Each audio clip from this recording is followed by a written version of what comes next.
여러분 만약에 이 예배당 안에 뭐 금은 보석, 먹을 것, 아름다운 꽃 이런 저런 것을 가득 진열해 놓고 여러분에게 딱 한 가지만 골라라라는 선택의 기회를 드린다면 여러분 무엇을 고를 수가 있을까요?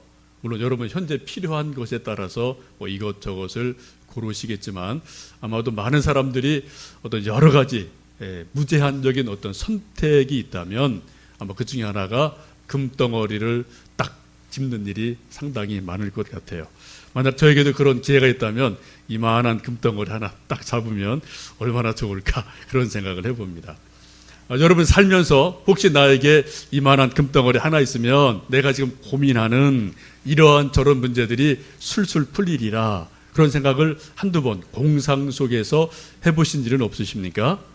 유병원도 도망갈 때 뭐요? 이만한 밤송아리 금덩어리 가지고 하여튼 뭐 도망 다녔던 것을 보거든요. 우리 많은 사람들의 생각 속에 의식 속에 알게 모르게 금에 대한 그러한 열망들이 있음을 보게 됩니다. 여러분 잘 아시는 그리스 신화에 보면은 마이더스의 손이라는 그러한 내용을 잘 아실 겁니다. 한 왕이 있었는데 이 왕의 소원은 하여튼 자기가 금을 너무 좋아해서 자기가 손이 딱 닿으면 뭐든지 금으로 변했으면 좋겠다. 그런 열망이 있었습니다. 그래서 신께 아주 열정적으로 간절히 기도를 했습니다. 신이 그 기도를 들어주어서 허락을 했어요. 그때부터 마이더스의 손이 닿으면 어떻게 돼요? 뭐든지 다 금으로 변합니다. 이 탁자를 딱 만지면은 나무가 금으로 변하는 놀라운 일이 있습니다. 또 여러분 지금 앉아있는 의자를 딱 손으로 만지면 금으로 변하는 놀라운 일이 발생을 합니다. 꽃을 만져도 금꽃이 됩니다. 컵도 주석 같은 별거 다닌데 딱 잡으면 금으로 변하는 신기한 일이 일어나게 됩니다. 얼마나 기분이 좋고 또 행복했겠습니까? 근데 얼마 지나지 않아서 자기 사랑하는 외동딸이 오는데 반가워서 외동딸을 딱 만났는데 어떻게 해요? 만졌는데 딸이 금으로 변하면서 굳어지는 그런 일이 발생을 하게 됩니다. 여기서 이 왕이 깜짝 놀라면서 후회를 하게 되고요. 그리고 울면서 다시 신에게 다시 한번 원래대로 돌려주세요. 그런 울부짖으며 기도를 하게 됩니다. 신이 그 기도를 다시 또 들어주셔서 허락을 하게 됩니다. 그러면서 하는 말이 이제 파크톨스라는 강이 있는데 그 강에 가서 목욕을 해라. 그러면은 다시 회복이 될 거다. 그래서 이 마이더스 왕이 다시 그 강에 가서 목욕을 하면서 원래대로 회복이 됐다. 그러한 이야기가 있습니다. 전해져 오는 이야기에 의하면 이 강에선 그때부터 사금이 그렇게 많이 나왔다. 그런 이야기가 전해져 오기도 합니다. 우리나라에는 김제, 김포 이런 데도 이제 금과 관련된 그런 여러 가지 실제적인 이야기들이 있어요. 제 친구 목사님도 김제에 이제 목회했던 분이 있는데 논을 이렇게 논 한가운데 있는 땅을 샀는데요. 거기 금이 막 나와서 한번 횡재한 적이 있습니다. 언제 한번 제가 말씀드릴 기회가 있으면 한번 좀 말씀을 드릴게요. 혹시 여러분 금에 관심 있으시면은 김제 쪽으로 가시면 가능성이 조금 그래도 아직까지는 있지 않나 싶습니다. 옛날에는 금을 우리가 사금은 강에서 캐고요. 또 이제 금은 대개 이제 산에서 금광에서 금을 채굴을 하고 채취를 했습니다. 근데 요즘은 이제 기술이 많이 발달이 되고 세월이 변화돼서 도심 속에서 금을 채취하는 일들이 일어나고 있습니다. 무슨 말이냐면은 우리가 쓰다 버리는 폐 휴대폰들이 그 속에 아주 미량이지만 금이 있어서 그것을 잘 녹이면은 1톤에서 대략 200 내지 400g의 금을 추출을 한다고 합니다. 여러분 되게 조금 같죠? 1톤에서 200g 이만큼밖에 안 되는 거예요. 에그머니나 그 정도 가지고. 근데 여러분 사실은 금광석 1톤에서 추출한 금의 양은 4 내지 5g밖에 안 돼요. 이 핸드폰에서 추출하는 것이 적어도 80배 내지 100배 정도나 많은 그러한 것을 추출할 수 있기 때문에 요즘 이러한 어떤 현대 기술 속에서 핸드폰을 잘 활용하는 일들이 있기도 합니다. 아시는 것처럼 여러분 이 돌덩이인 금광석에서 금을 채취하려면은 돌을 깨야 됩니다. 부숴야 됩니다. 그리고 뜨거운 용광로에서 태워야 되고요. 그리고 또 특수한 용액을 가지고 불순물을 계속 걸러내면서 순도 높은 순금을 여러 과정을 거쳐서 만들어가게 됩니다. 그냥 이 금광석을 깨지 않고 불로 태우지 않으면 이건 그냥 돌덩어리, 잡석에 불과할 뿐입니다. 이것이 깨지고 불에 타고 그리고 불순물이 사라졌을 때 비로소 거기서 순금이라는 것이 추출이 되는 것을 보게 됩니다. 우리가 인생을 살면서 가끔 느끼는 고민이 한 가지 있습니다. 좀 내가 순금처럼 좀 순결하면 얼마나 좋을까? 내가 좀 더 성숙하면 얼마나 좋을까? 내가 좀 더 정화되면은 얼마나 좋을까? 그런 고민을 내 스스로에게서 할 때가 있습니다. 또 반대로 우리 주변의 식구들로부터 우리 자녀부터 친구부터 저 사람에게서 그러한 순도 높은 어떤 정결함, 어떤 정화 이런 것들이 있으면 얼마나 좋을까? 그러한 바람들을 우리는 내 자신에게 혹은 저 사람에게서 늘 기대하고 바랄 때가 있습니다. 이게 우리 인생의 어떤 면에서 고민이고 또 숙제이기도 하죠. 여러분, 우리가 어떻게 하면은 정금처럼 정화가 되고 또 정금처럼 순도 높은 사람으로 그런 믿음의 사람으로 우리가 성장할 수가 있을까요? 우리 그 한 답을 오늘 본문 말씀 속에서 볼 수가 있겠습니다. 오늘 본문의 말씀은 우리가 너무나 잘 아는 욥이 고난을 당하면서 하는 고백이기도 합니다. 그 고백 가운데 가장 유명한 고백이 오늘 10절에 있는 말씀처럼 내가 가는 길을 그가 아시나니 그가 나를 단련하신 후에는 내가 순금같이 정금같이 나오리라 라고 고백하고 있습니다. 욥은 우리 성경 인물 가운데서 가장 많은 고난 받은 사람의 대명사이죠. 재산의 문제, 자녀의 어떤 죽음 혹은 병의 문제, 하여튼 인간이 경험할 수 있는 모든 고난을 욥이라는 한 사람에게 다 쏟아부어 놓으신 것 같아요. 그리고 고난이 뭐냐, 고난을 어떻게 이겨나가느냐, 고난의 의미가 뭐냐, 이런 것들을 욥을 통해서 끊임없이 우리에게 말씀하시는 것을 욥기를 통해서 우리가 알 수가 있습니다. 여러분, 욥을 통해 주시는 고난의 의미가 무엇일까요? 또 우리가 고난을 당하면 우리에게 어떤 일들이 일어날까요? 우리 속에 어떤 반응들이 일어나고 그 과정들은 어떻게 진행이 될까요? 이 모든 것들이 바로 욥기서 속에 암호처럼 담겨 있는 것을 우리가 발견합니다. 먼저 욥이 고난을 당하고 나서 하는 반응이 무엇입니까? 오늘 말씀을 보시면 반항심이 드러난다고 그래요. 근심이 생겼다고 성경은 말씀합니다. 23장 2절에 그렇게 말씀하죠. 오늘도 내게 반항하는 마음과 근심이 있나니 내가 받는 재앙이 탄식보다 무겁다라고 말씀합니다. 지금 고난 당하는 욥이 지금 뭘 한다고요? 막 반항심이 생긴다는 거예요. 누구한테요? 하나님에 대해서, 사람에 대해서, 자기 자신에 대해서 막 반항심, 반발심이 막 우러나오는 것을 오늘 솔직하게 욥은 고백을 하고 있습니다. 우리가 쓰는 고난, 고통 이런 것이 이제 그 고자가 한자로 보면은 소위 쓸 고자라는 그런 고자를 쓰지 않습니까? 고난 자체가 쓰다는 거죠. 쓰라린 거예요. 그래 우리가 고난을 당하든 고통을 당하면 우리 몸이 쓰라립니다. 아픔이 있어요. 우리 마음에도 쓰라림이 있고 고통이 있거든요. 우리 전 인생 가운데 쓰라림과 고통이 임하기 때문에 우리가 엄청 힘들고 아픈 일이 있습니다. 그리고 고통을 당하고 고난을 당할 때 우리에게 나오는 첫 번째 반응이 뭐냐? 반발심이 나온다는 거예요. 누구에 대해서요? 그 상대방에 대해서, 나에 대해서, 심지어 하나님에 대해서까지도 하나님 도대체 왜 이러세요? 왜 나만 이러십니까? 왜 나만 가지고 이처럼 고난을 주십니까? 라고 반발심이 나온다는 거예요. 반항심이 나온다는 겁니다. 여러분 그런 것 가끔 경험하지 않으십니까? 우리가 소리는 지르지 않지만 우리 속에서 뭔가 막 반발심이 나오는 것, 막 반항심이 나오는 것, 이런 것을 우리가 사람들로부터 혹은 하나님에게까지도 느낄 수 있다고 욥은 고백을 합니다. 상당히 솔직하죠, 그죠? 여러분 지렁이도 밟으면은 꿈틀거립니다. 마찬가지예요. 우리 인간도 고난을 당하고 고통을 당하면 막 속에서 끓어오르는 게 있거든요. 반항심이 있는 것을 지금 이야기를 하고 있습니다. 욥은 아시는 것처럼 말할 수 없는 고난을 당했습니다. 자녀를 잃었습니다. 경제적인 것이 다 사라졌습니다. 자기 몸뚱아리마저도 심각한 병이 걸려서 어찌할 수 없는 그런 심각한 고민을, 인간이 당할 수 있는 모든 고난을 그 한 몸에 받아내는 그런 아픔이 욥에게 있었어요. 그런 고난을 당하면서 오늘 고백합니다. 내게 반항하는 마음이 있다. 내게 근심이 있다. 라고 솔직하게 고백하는 것을 보게 됩니다. 이런 반항과 항변이 쭉 진행하다가 이제 어느 정도 진행이 되면 그 다음부터 탄식이 나오게 돼요. 왜요?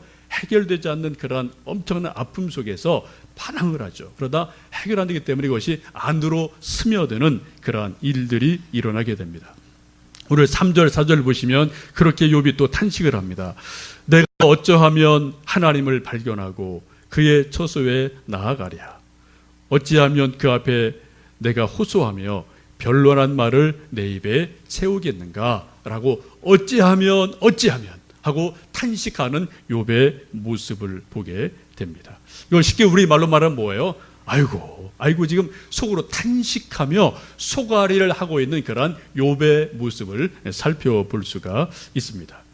우리가 누군가에게 항변하고 반항할 때 그 상대방이 나보다 힘이 적으면, 나이가 어리면, 어떤 지위나 권세가 나보다 낮으면 어떻게 우리가 찍어 누르면 돼요. 가만히 있어, 잔말하지 마 하면 이게 딱 끝나요. 근데 여러분, 내가 항변한 그 대상이 나보다 더 큰 사람일 수 있습니다. 나이가 더 많을 수 있어요. 지위가 더 높을 수 있어요. 힘이 더 셀 경우가 있거든요. 근데 우리가 항변을 함부로 못해요. 왜요? 더 큰일 나거든요. 근데 어떡합니까? 속으로 이제 속이 터지는 거죠. 탄식이 나오고 아이고 하고 어찌할까? 어찌하여 이러한 탄식이 우리 속에서 이렇게 끌어 나오는 것을 보게 됩니다. 불평하고 불만하고 투덜거리는 일들이 우리 속에서 일어날 수밖에 없게 됩니다. 지금 욥도 그런 겁니다. 지금 하나님에게 항변을 하긴 하는데 하나님이 이길 재간이 없거든요. 하나님이 이길 수가 없거든요. 그러니까 지금 어때요? 하나님께 뭔가 항변하고 반항하는 마음은 가득 차 있는데 여기까지 목까지 다 차 있는데 그것을 쉽게 말을 못하고 어찌하여 라고 탄식하며 근심하는 그런 욥의 모습을 보게 됩니다. 이런 탄식과 근심이 계속 진행하는 동안에 우리 속에서 하나의 또 반응이 나오게 됩니다. 도대체 이 고난의 이유가 왜일까? 그 이유를 알고 싶은 거예요. 우리 모든 인간들은 지성적인 존재입니다. 어떤 일을 우리가 딱 당하면은 이게 왜 그러지? 그 이유를 알고 싶어요. 원인을 알고 싶습니다. 우리가 이런저런 일을 만났을 때 우리가 그 원인을 명쾌하게 알면 우리가 그래도 속이 좀 시원해요. 풀려집니다. 그래서 그랬구나. 그렇구나. 이해가 되면 우리가 그래도 뭔가 헤쳐나갈 길이 보이고 뭔가 우리 속이 풀릴 때가 있습니다. 우리가 고난 당할 때 그 이유를 우리가 분명하게 알면은 해결책이 보여요. 우리가 혹시 죄를 졌다면은 내가 하나님 앞에 회개해야 되겠구나. 정말 눈물로 회개하면 하나님이 해결해 주십니다. 또 이게 원인이었구나. 이렇게 정확하게 원인이 보이면 그것을 풀어나가면 돼요.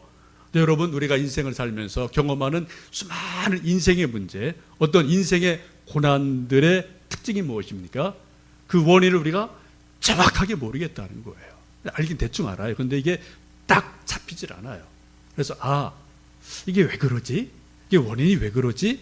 이런 어떤 그런 애매모호한 상황들이 우리 인생에 당하는 고난 속에 늘 함축되어 있기 때문에 우리의 고민이 있습니다. 우리가 당하는 모든 인생의 고난들, 누구든지 간에 그 인생에 당하는 고난의 원인을 100% 정확하게 다는 사람은 이 세상에 사실 아무도 없습니다. 우리 인생의 고민이 있는 거죠. 그래서 나오는 게 뭡니까? 그래서 종교가 나와요. 그래서 철학이 나옵니다. 심리학이 등장을 합니다. 상담학이 등장을 합니다. 사주팔자가 나옵니다. 다 그거예요. 그죠? 도대체 왜 이런 일이, 왜 나에게, 왜 이런 일이냐 이거예요. 사람들은 이렇게 저렇게 나름대로 그 원인을 알아가려고 무진 애를 씁니다. 때로 어떤 종교에서 어떤 철학에서 아주 명쾌하게 답을 줄 때가 있습니다. 여러분, 불교에서 우리 인생이 고난을 당할 때 정답을 딱 줘요. 정답 뭐예요? 불교에 주는 정답이요? 여러분 모르세요? 전생의 업보다 이거예요. 전생에 네가 이런 일에서 이렇다, 지금 이렇다. 아주 답이 명쾌합니다. 더 이상 질문할 게 없어요.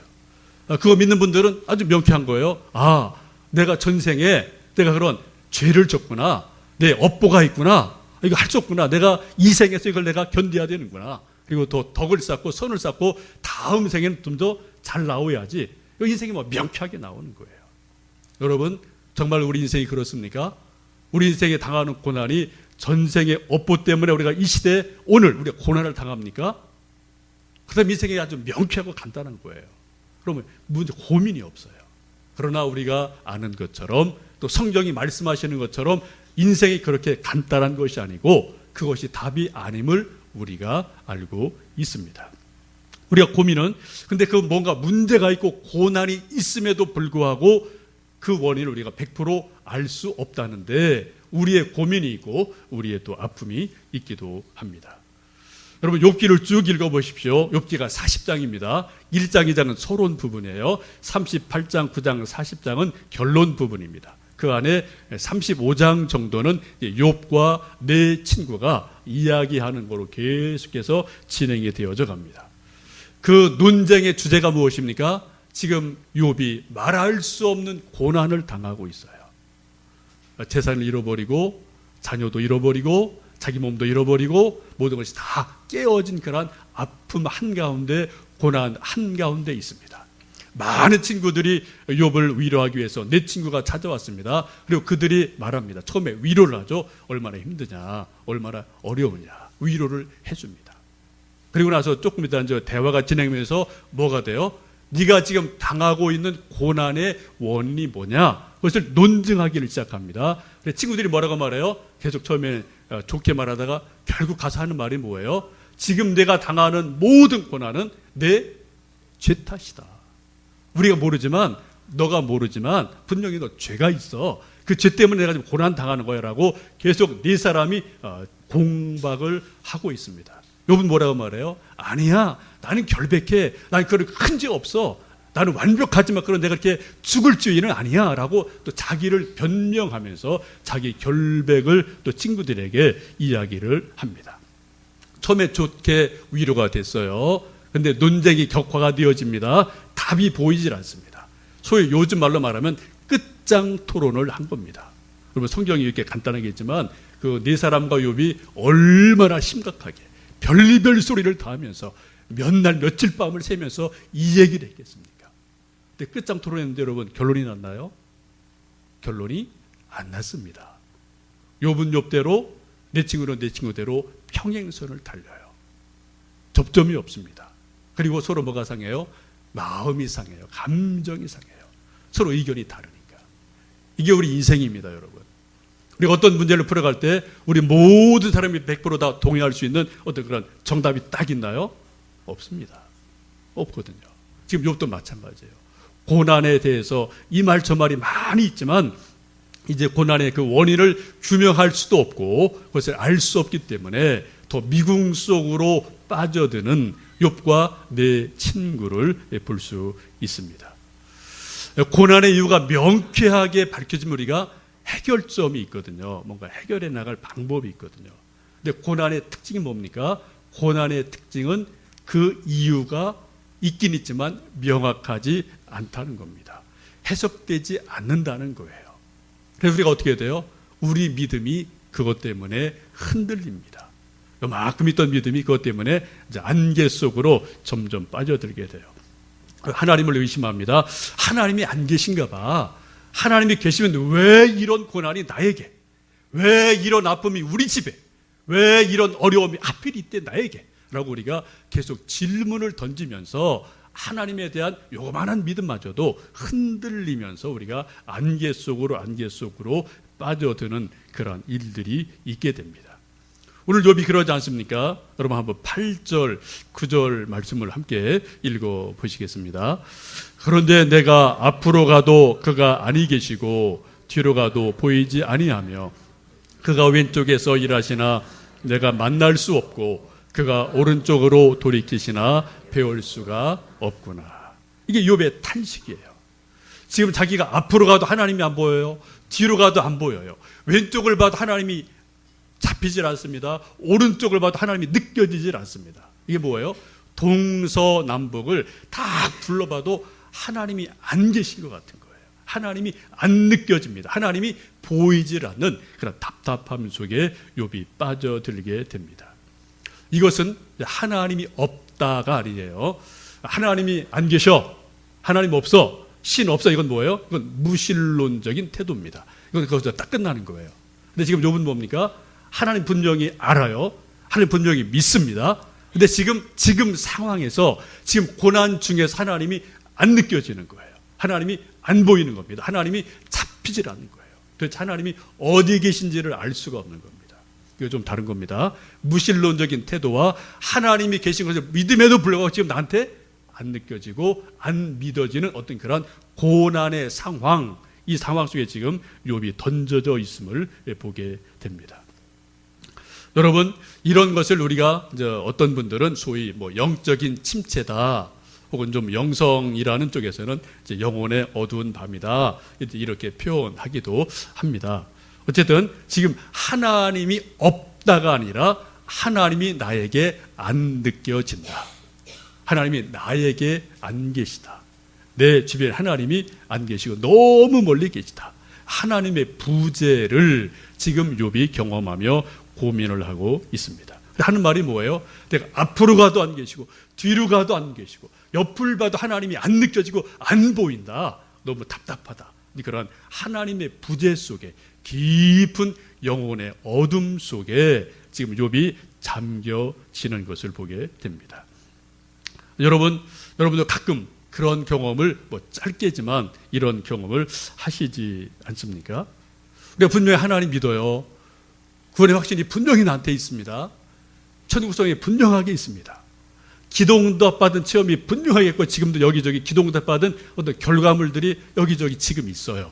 그런데 어떤 고난이 다가오고 어떤 일을 당할 때 하나님이 정말 안 계신가 봐, 하나님이 나랑 관계 없으신가 봐, 이런 어떤 하나님의 부재를 우리가 느끼고 고민할 수가 있습니다. 바로 여기에 고난의 역설이 있는 거예요. 여러분, 고난이 무엇입니까? 고난은 내 머리로, IQ 3자리인 내 머리로 해석이 되는 것은 고난이 아니에요. 내 지식으로, 내가 읽은 책 몇 권으로, 내가 알고 있는 최신 정보 몇 가지로 이것 때문에 그러지, 과정 프로세스가 이거야, 결론 이거야, 딱 나오는 건 고난 아닙니다. 그건 그냥 인생에 우리가 누구나 경험하는 어떤 자그마한 큰 사건에 불과해요. 여러분, 고난이 뭐가 고난입니까? 원인을 알 수가 없는 거예요. 그 이유를 도대체 알 수가 없는 거예요. 그것이 알고 싶은데. 또 뭐예요? 그리고 과정을 도대체 모르겠는 거예요. 이게 언제 끝날지, 과정이 어떻게 진행이 될지, 이 고난의 끝이, 결론이 뭘지를 내가 도대체 알 수가 없는 그러한 일들을 우리가 이걸 뭐라고 그래요? 그게 고난이라는 겁니다. 여러분, 우리가 가끔 간첩을 잡을 때가 있는데요. 간첩들이 쓰는 것을 우리가 뭐라고 말합니까? 소위 암호라고 그래요. 암호. 그죠? 지금 여러 가지 아랍에서 이렇게 막 엮어서 주고받고 하죠. 근데 우리는 암호를 아무리 우리 앞에 들여다 보여줘도 도대체 이게 뭔지를 몰라요. 단순한 아라비아 숫자 몇 개 묶어놓은 것에 불과합니다. 근데 간첩들은 뭐예요? 탁 보면 이게 알아요. 언제 어디서 이렇게 누구랑 만나자, 어떤 지령이 내려갈 때 암호가 툭 하면 그들은 해독이 되거든요. 여러분, 암호가 해독이 되면 다시 이것은 암호가 아닙니다. 아무것도 아닌 거예요. 마찬가지입니다. 여러분, 우리 인생에 당하는 고난이 뭡니까? 우리 머리로, 우리 지시로 다 해석이 되고 원인이 규명되고 다 결론을 알게 된다면 그건 이상 고난이 아니라는 거죠. 고난의 특징은 우리가 아무리 고민해도, 아무리 알고 싶어 몸부림을 쳐도 도대체 이유를 알 수 없는 것, 과정을 다 알 수 없는 것, 결론을 도대체 우리가 내릴 수 없는 그 무엇, 이것이 바로 우리에게 주어지는 인생의 무거운 짐이고 고난이기도 합니다. 근데 이런 고난에는 하나님께서 역설을 심어주셨다고 말씀을 합니다. 20세기 영성가 가운데 C.S. 루이스라는 사람이 있습니다.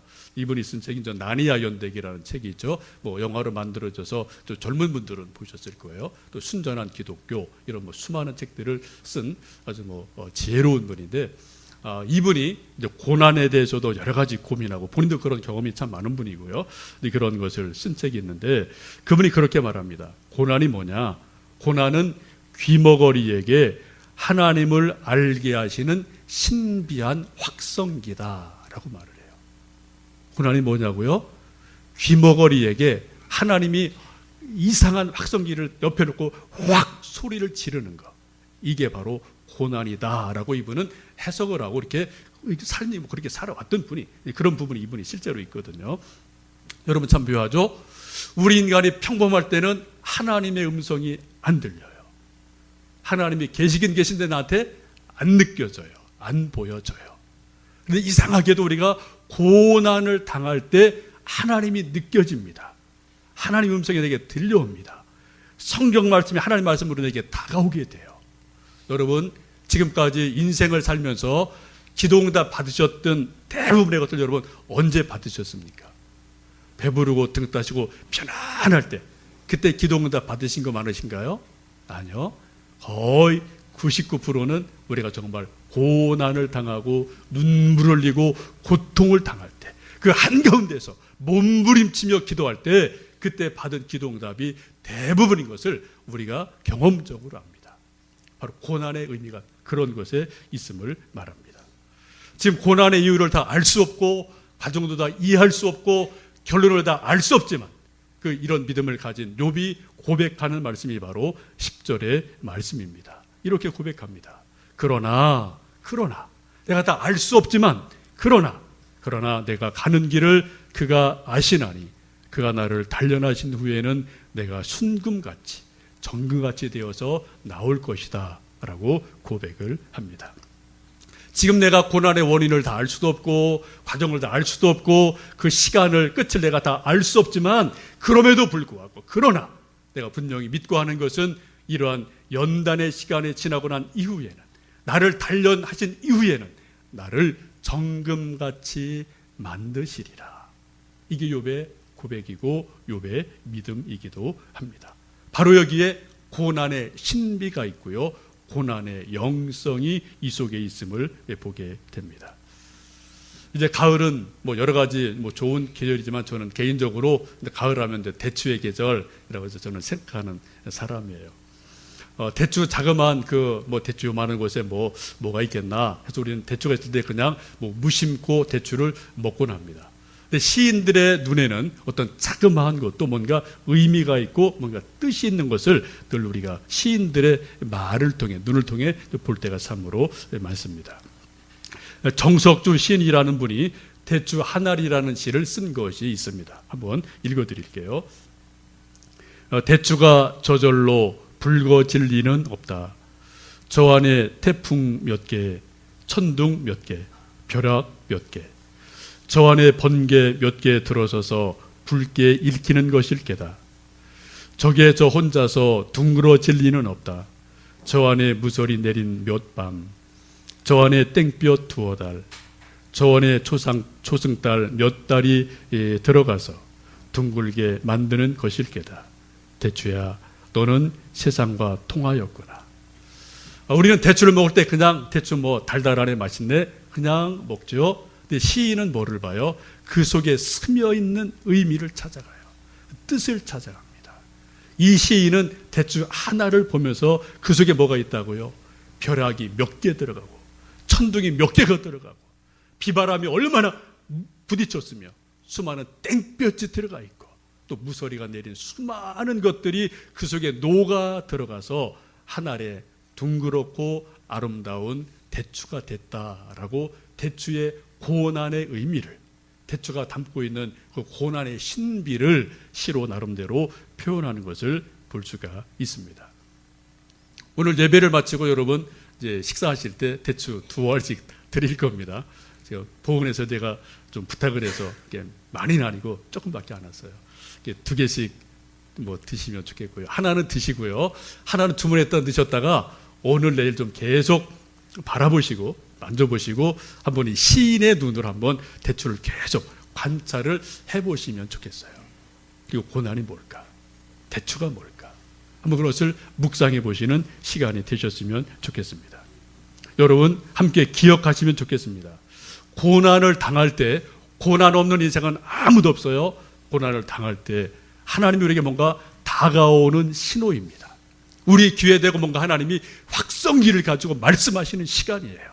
그때 우리가 귀를 조금만 열면 하나님이 하시는 말씀을 우리는 들을 수가 있습니다.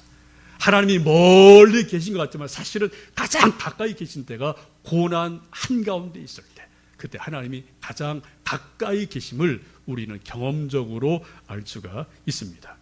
고난이 아픈 것이고 고통스러운 것이고 힘든 일이면 틀림이 없지만 그 고난의 시간이 역설적으로 하나님을 깊이 느끼는 시간이요, 하나님을 찾는 시간이요, 하나님의 은혜가 내게 다가오는 그러한 고난의 신비가 있음을 믿음으로 바라보시며 욥의 고백처럼 지금은 내가 가는 길을 다 알 수 없지만 그가 나를 단련하신 후에는 나를 정금같이 만드시리라, 이런 고백이 우리의 고백 되시기를 간절히 원합니다. 함께 기도하시겠습니다.